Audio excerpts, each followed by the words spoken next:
We want just the visual effect sometimes and not the actual effect of it. We just want something that looks like it on the outside and nothing is behind. Sometimes we want that our pants to have that feel of word pocket on the outside, but on the inside there is absolutely nothing. Welcome to lesson 7. In our discussion for today, I will be showing you how I made this mock word pocket. If you are watching this on YouTube, I say a very big welcome to you to Needle Mr. channel. Please note that this is lesson 7 of the Barrel Pant class that we are hosting on Telegram. In case you have interest in this class, you can check the description box or the pinned comment in the comment section. Thank you. We start by gumming and interfacing to two pieces that are of length 7 inches and width 3.5 inches.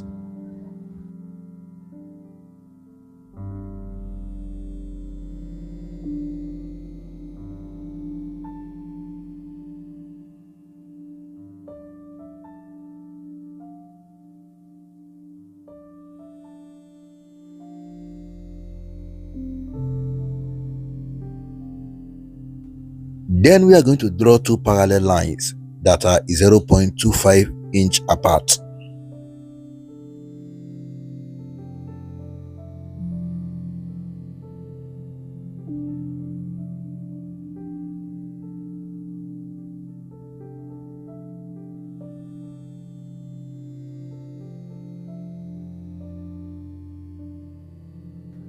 Then we are going to trim this at the outermost line.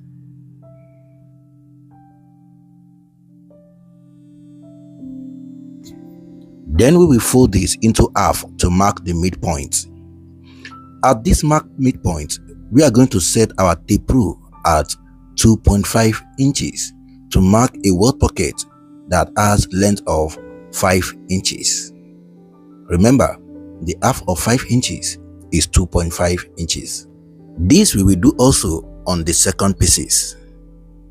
Moving forward, on the back piece, where we already have a point designated for this word pocket, we are going to gum this little pocketing.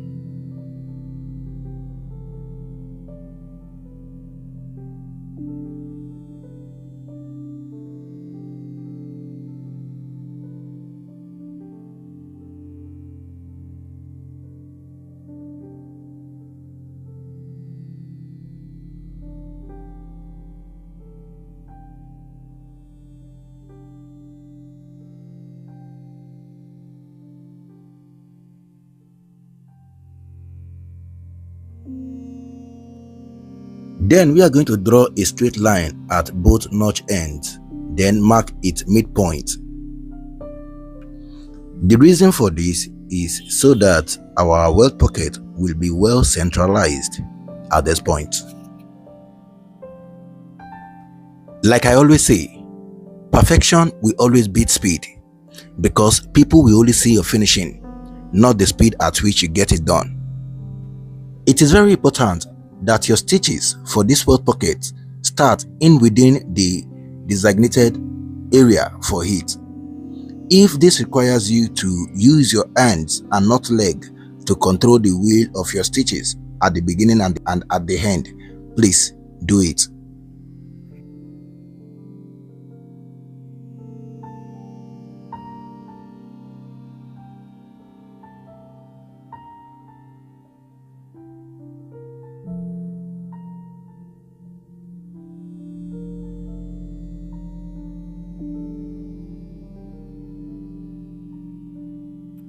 You can see how the ends of my both stitches perfectly aligns. This was achieved not by speed but precision. Then we are going to fold it and cut in between the stitches.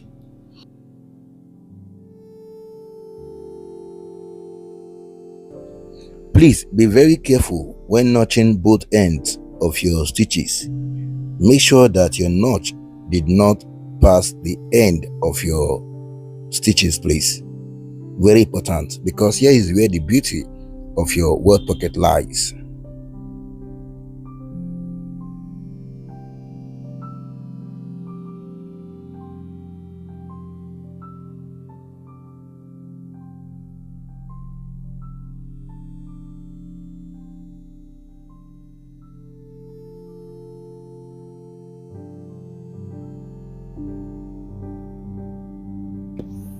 We will do the same thing here.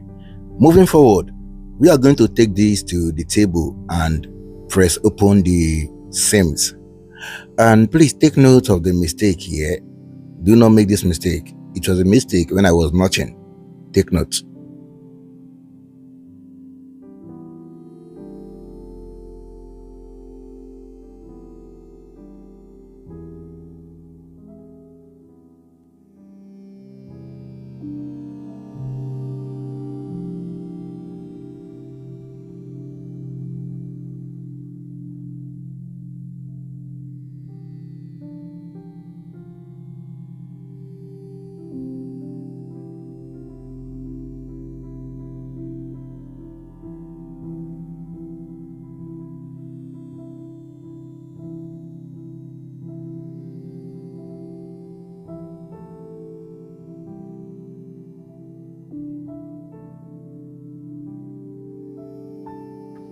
Now that we have pressed open both seams, we are now going to fold the welt pocket, both top and the bottom.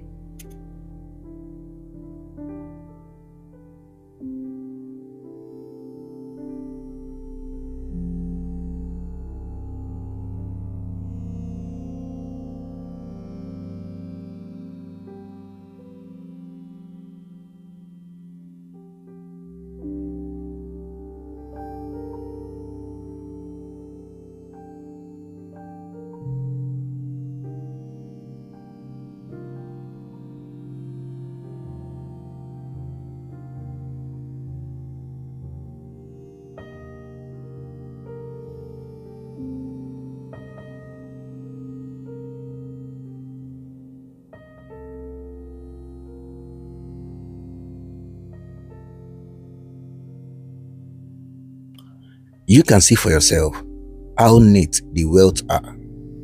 This was achieved not by speed, but precision.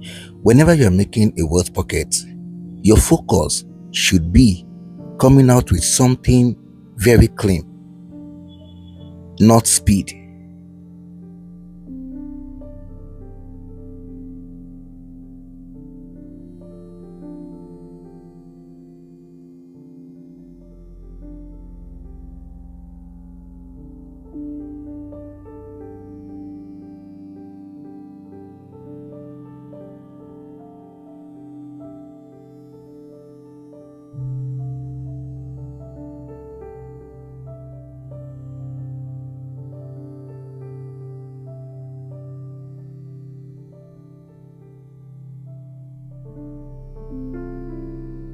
Next, we are going to lace both welt with emi gum.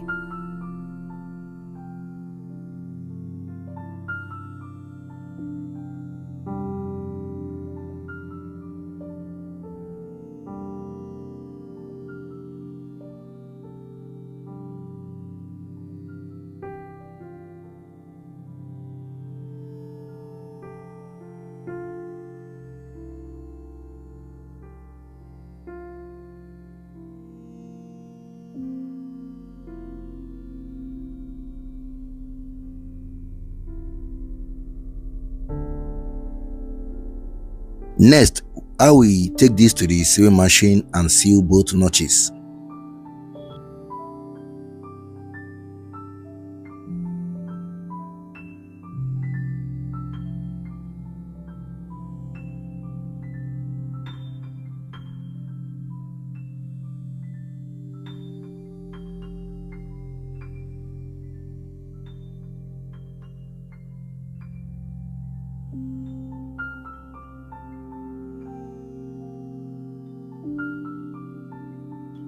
Moving forward, we are going to sew both welts.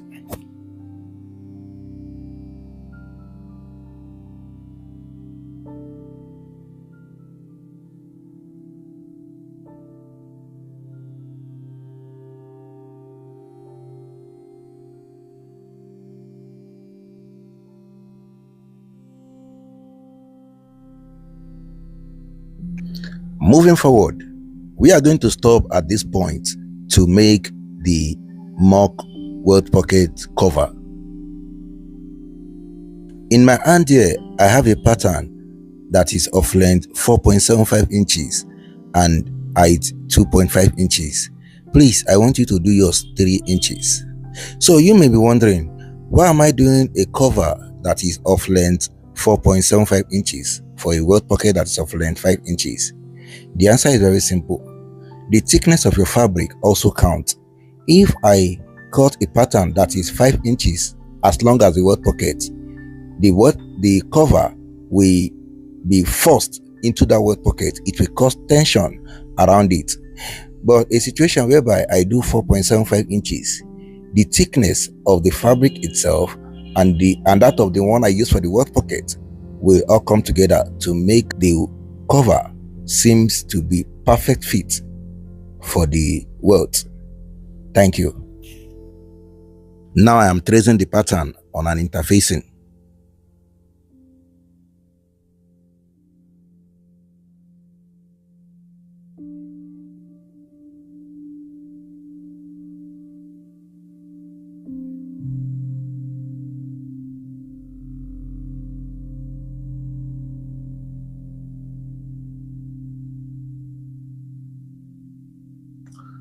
This we are going to gum to a small pieces of fabric.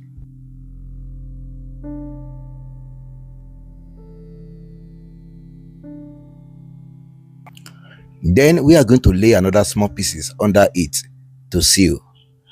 I have said this in many of my previous tutorials that whenever you are stitching around an interfacing, let there always be a little space in between your stitch line and the interfacing, the edge of the interfacing, as this will give a lot of beauty to your work when turning it over. You are going to see what I'm explaining here. As you can see, my stitches is not extremely close to the interfacing. So when I get to this point, I am going to pull the little pieces under it a bit, not too much, a bit. Reason you are going to see later. Then I will complete my stitches.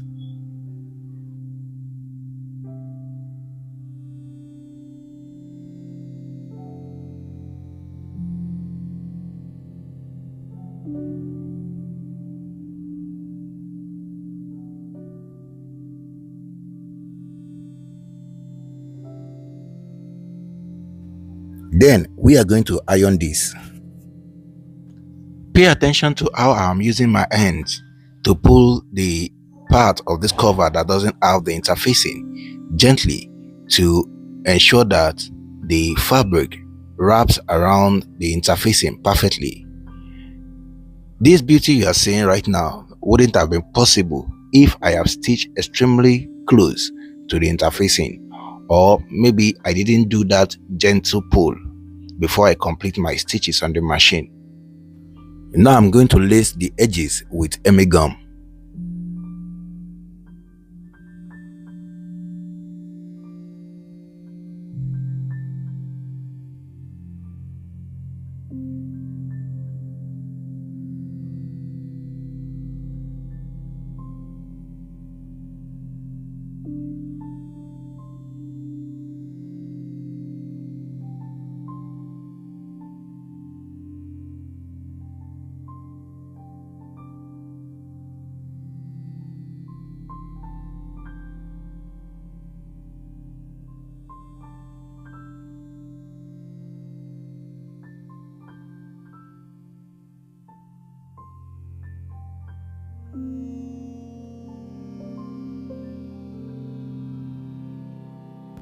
You can see for yourself how slicky this cover is.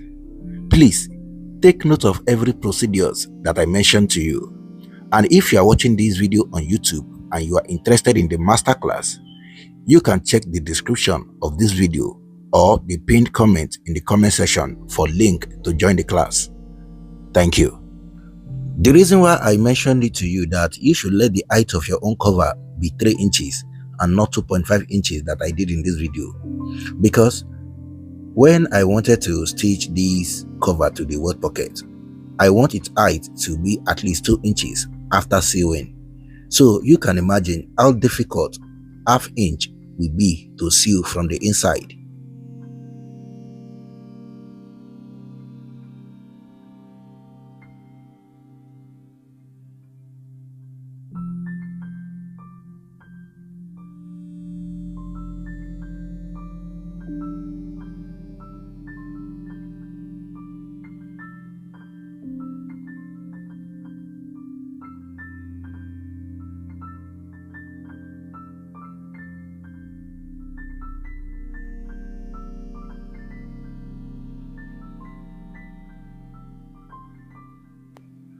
Moving forward, we are going to take this to the table and trim out the excess on both sides of the welt.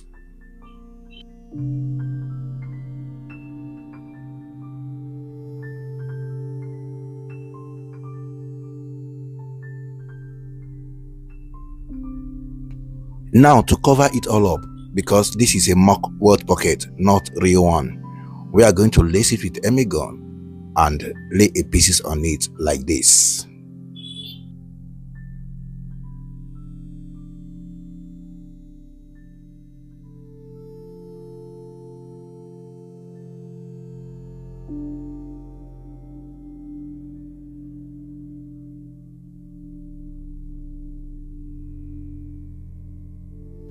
Then we are going to trim further the excess.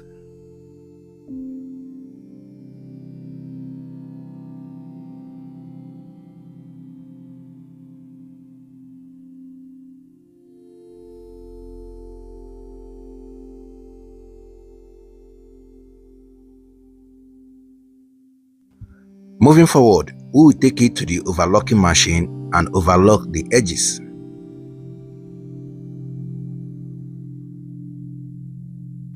We will then take this back to the sewing machine for final stitching.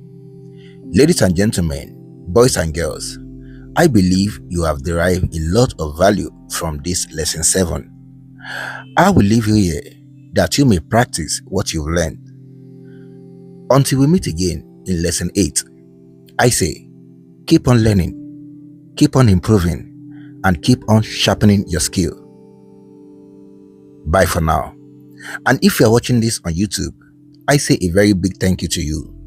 If this video has had any value to you, please do well to hit the like button. Subscribe to this channel if you haven't, and turn on your notification bell that you may always get notification whenever I drop tutorial like this. And if you are interested in this barrel pant class, you can check the description of this video for link to join the class or the pinned comment in the comment section. Thank you.